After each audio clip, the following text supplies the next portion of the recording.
지금부터 일송 윤덕선 박사님의 제28주기 추도식을 거행하겠습니다. 먼저 고인에 대한 묵념입니다. 모두 자리에서 일어나 주십시오. 일동 묵념.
바로 자리에 앉아 주십시오.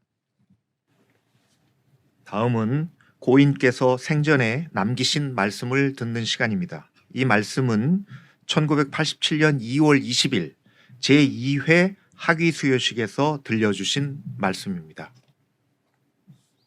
거칠은 세파에 때로는 불안과 좌절을 경험할 때도 있을 것입니다. 끈질긴 인내력과 성실한 노력과 사랑의 열정이 우리 인생의 길잡이가 되어 어떠한 어두움도 밝혀줄 것입니다. 앞으로 여러분이 살아나가는데 어떠한 어려움과 쓰라림을 겪더라도 이 나라 이 땅에 이상의 뿌리를 내릴 수 있게 한림의 얼을 지켜주기 바랍니다. 네, 이어서 가톨릭 춘천교구 김주영 주교님과 한림대학교 가톨릭 교수의 지도 신부님이신 이준 신부님께서 추모 예절을 집전하시겠습니다. 모두 자리에서 일어나 주시기 바랍니다. 추모 기도에 앞서서 먼저 몇 말씀 드리겠습니다. 우리나라의 1세대 의료인이면서 교육인이셨던 일송 윤덕선 박사님의 추도식에 참가하면서 먼저 학교법인 일송학원의 진심으로 저희 춘천교구를 대표해서 깊은 감사를 드립니다. 한 국민과 사인으로 이 나라의 의료와 교육계의 대들보가 아니라 주춧돌이 되기를 바라는 헌신의 마음은 그분의 선대가 독실하게 실천했던 가톨릭 신앙에서 비롯됐다고 생각합니다. 아울러 같은 평안남도 신앙의 교우촌에서 맺은 춘천교구 전 교구장 장익주교님의 가문과의 인연으로 윤덕선 박사님은 어려운 시절 척박한 강원도 춘천의 교육과 의료의 그 뜻을 실현하였고 오늘 저는 이렇게 그분의 뜻을 기리는 추도식에 기쁜 마음으로 임합니다. 박사님께서 의료인과 교육자로서 지니고 실천하셨던 거룩한 마음, 성심, 즉 예수님이 가지셨던 연민과 사랑의 마음을 우리 모두의 마음 안에서 옮겨 놓아 우리도 자신의 자리에서 헌신할 수 있도록 희망하며 기도하겠습니다. 성부와 성자와 성령의 이름으로 참으로 좋으신 하느님 아버지 찬미 영광 받으소서. 오늘의 이 추모 예식을 통해서도 찬미와 영광 받으소서. 저희는 오늘 당신께서 사랑하시는 아들 윤덕선 미카엘을 추모하며 이렇게 한자리에 모였습니다. 뒤돌아보면 50년대와 60년대 초 6.25 전쟁이라는 동족상잔의 참사로 인해 온 나라가 헐벗고 굶주리며 외국의 원조와 도움으로 전쟁의 참화와 고통으로부터 헤어나려고 안간힘을 쓸 때 그는 의사로서 의술이라는 인술로 국민들의 몸과 마음을 치유하려 혼신의 힘을 다하였습니다. 그 후 60년대 말 의술과 교육으로 국민들을 위하고 나라의 발전에 이바지하는 것을 하느님께서 맡기신 사명으로 생각하고 의료계와 교육계에 투신하여 일송학원이라는 법인을 설립하셨습니다. 그리하여 필동 성심병원을 비롯한 여러 성심병원들과 춘천 한림대학교의 설립으로 의료와 교육 사업에 헌신하였습니다. 이로써 오늘날 재단법인 일송학원의 튼튼한 기초를 다졌습니다. 그는 열심한 가톨릭 신앙인으로 그가 애용한 거룩할 성, 마음심, 성심이라는 단어에서 보듯 예수 성심과 성모 성심에 대한 남다른 신심을 가지고 있었습니다. 그래서 예수님 마음과 성모님 마음으로 이웃을 바라보고 섬기려고 애썼습니다. 이 성심의 사랑이 인간에 대한 사랑과 봉사의 마음으로 일성학원의 기본 설립 이념임을 오늘 저희 모두 다시 마음에 깊이 새겨봅니다. 그리고 이 성심의 사랑을 앞으로도 계속 발전시킬 것을 다짐하며 사랑과 감사의 마음으로 그를 추모하나이다. 참으로 좋으신 하느님 아버지, 그를 사랑과 감사의 마음으로 추모하는 저희 모두에게 사랑의 사명 완수와 이웃 봉사에 헌신할 지치지 않는 열정과 힘과 용기를 주시고 사랑하시는 당신의 아들 윤덕선 미카엘에게는 영원한 안식과 평안을 주소서. 우리 주 그리스도를 통하여 비나이다.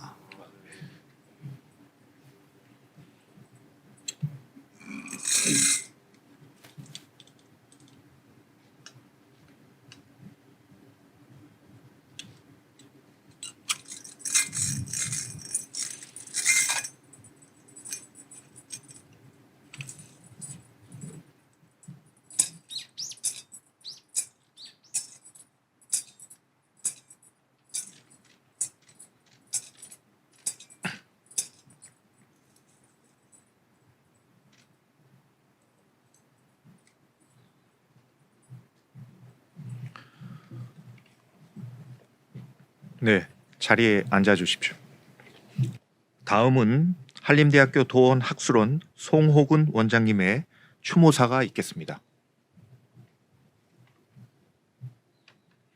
설립자님, 윤덕선 명예이사장님, 오늘 설립자님을 기리는 28주기 추모식에 감히 나섰습니다. 아득한 조교수 시절에 이사장님을 속을 무척 썩였던 송호근입니다.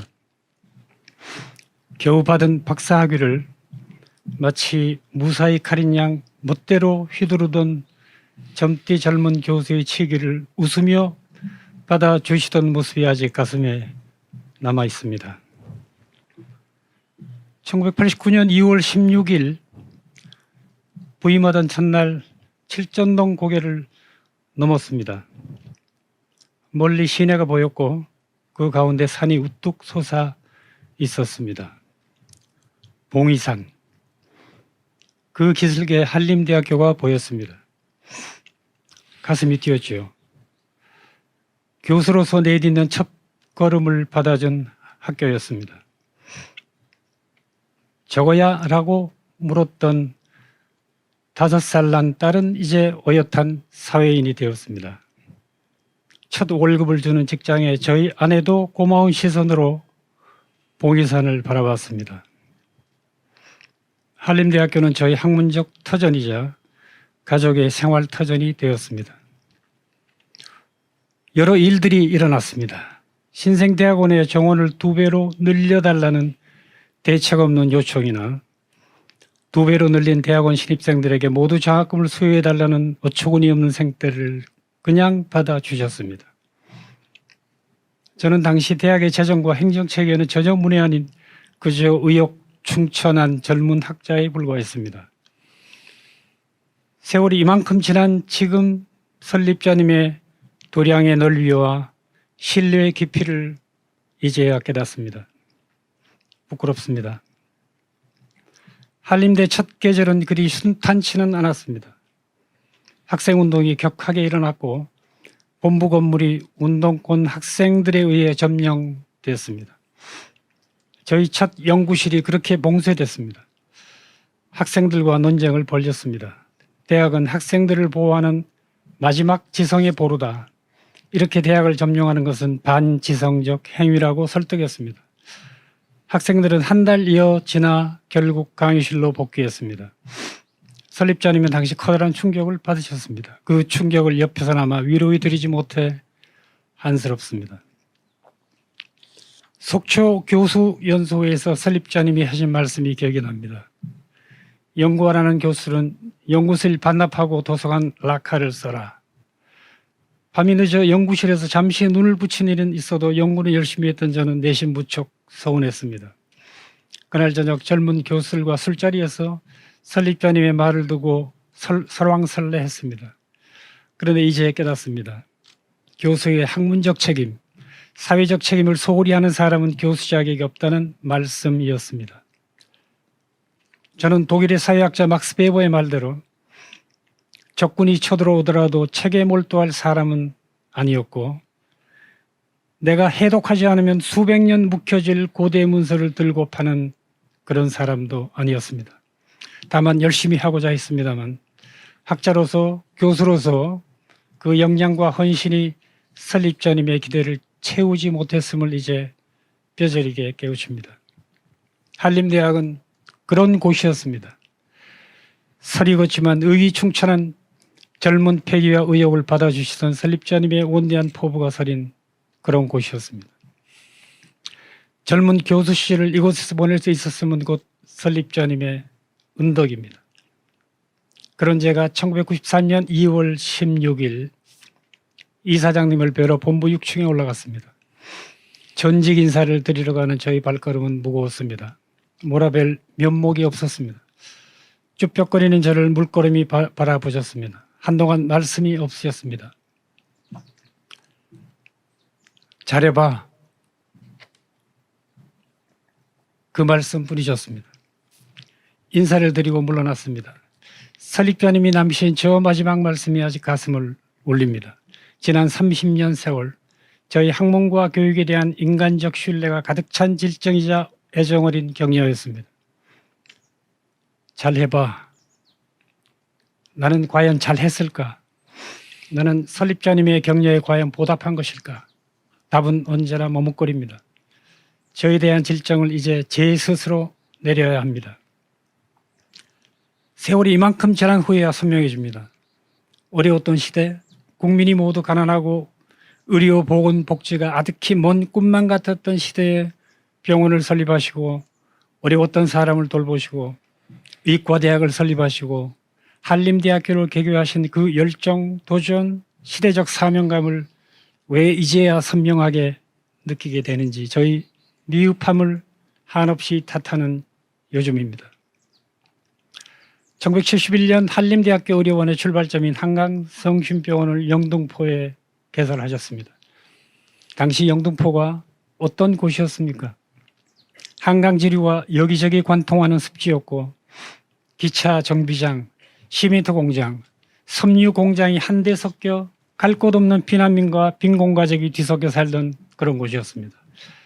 그곳에 400병상 최신병원을 세웠다는 사실만으로도 설립자님의 박애정신과 종교적 신심을 충분히 가늠하고도 남습니다. 억척 같은 투지, 해내야 한다는 결의, 하나님의 명령을 따른다는 겸손한 각성이었고는 불가능한 일입니다.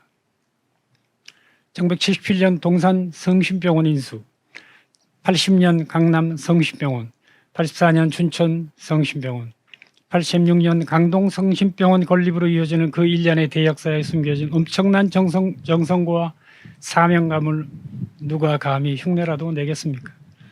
1970년대부터 설립자님은 인천 지역에 국제의과대학을 개교하려는 꿈을 펼치시다가 중단하셨다고 윤대원 이사장님께 최근 들었습니다.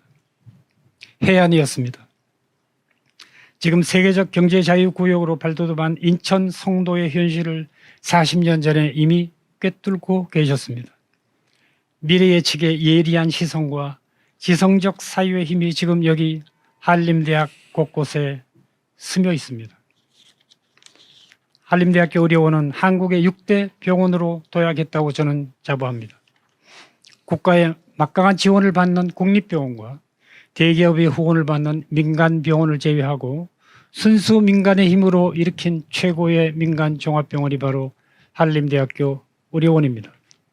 민간 투자와 공적 규제라는 한국 의료체계의 특수성은 민간병원에는 더욱 무거운 질곡입니다만 그런 난관을 뚫고 6대 민간병원 그룹으로 도약했다는 사실은 한국 의료사의 대서특필할 특종에 해당합니다. 한림대학교 역시 마찬가지입니다. 개교 41년, 길지 않은 역사로 명문사학이자 글로벌 5%의 랭크되는 대학으로 발돋움한 그 내적 동력이 바로 설립자님의 투지와 개척 정신입니다. 그럼에도 설립자님은 그런 내색을 하지 않으셨습니다. 그저 묵묵히 실행하고 계셨습니다. 누가 알아주든 그렇지 않든 하느님이 계시한 길로 묵묵히 걸어가셨을 따름입니다. 그 고행의 결실을 저희들이 누립니다. 주춧돌 정신이 바로 그런 것임을 이제야 느낍니다. 영주 부석사의 무량수조는 배울림 기둥으로 그 자태가 귀하고 아름답습니다. 무려 650년의 늠름한 자태를 떠받치고 있는 것은 우람하고 듬직한 주춧돌, 태백의 정기를 품은 누천년의 바위돌 초석입니다. 설립자님, 그런 생애를 사셨습니다. 무량수전을 떠받치는 주춧돌, 의료, 보건, 복지, 교육, 연구의 큰 바탕을 그렇게 묵묵히 다지셨습니다. 잘해봐. 그 말씀을 가슴에 안고 한림을 떠났습니다. 30년 세월에 제가 설립자님의 그 무뚝뚝하고 묵직한 당부의 말씀을 제대로 이행했는지 자신이 서지 않습니다. 그러나 이제는 깨닫습니다. 제가 가진 것, 제가 느낀 것, 제가 배양한 것, 저희 역량과 열정을 이제 여기 봉이산 기술 한림대학교에 모두 쏟을 것임을 저는 압니다. 이것이야말로 설립자님이 말씀하신 주춧돌 정신을 적으나마 실천하는 방식이겠지요. 오늘 아침 저는 예전 설립자님이 즐겨 쓰시던 집무실 옆방으로 출근했습니다. 학술원입니다. 많은 뜻이 담겼던 그 짧은 당부의 목소리에 답을 올립니다. 서거 28주년에 그런 뒤늦은 깨달음을 새기면서 마침내 보고드립니다. 돌아왔습니다.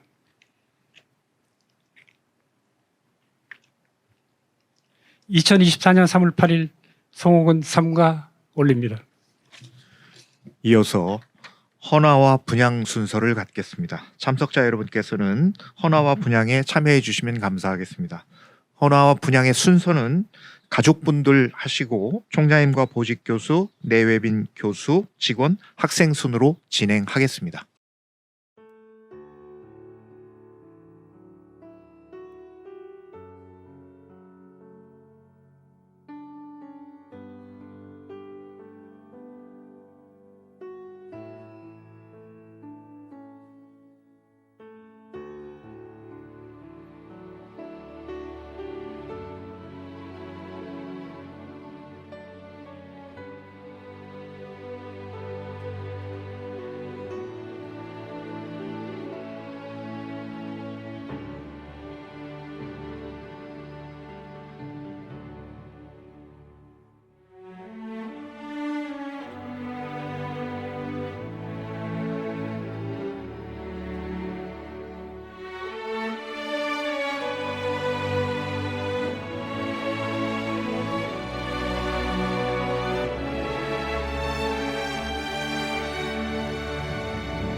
이상으로 일송 윤덕선 박사님의 제28주기 추도식을 모두 마치겠습니다. 추도식에 참석해 주신 모든 분께 감사드리며 교직원 식당에 중식을 마련했습니다. 참석자 모두 함께 해주시면 감사하겠습니다. 마치겠습니다.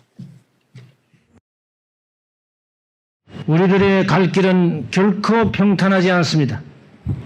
그러나 여러분들은 우리들의 사명이 무엇인가를 확실히 깨닫고 이 무거운 짐을 지고 한 발짝 두 발짝 걸어 나가야 합니다.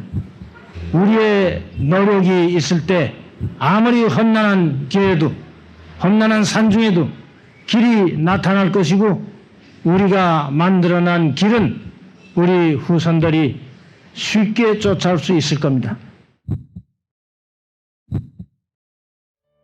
당신의 뜻을 받들어 세상을 떠받치는 주춧돌이 되겠습니다. 감사합니다. 사랑합니다. 그립습니다. 한림 구성원 일동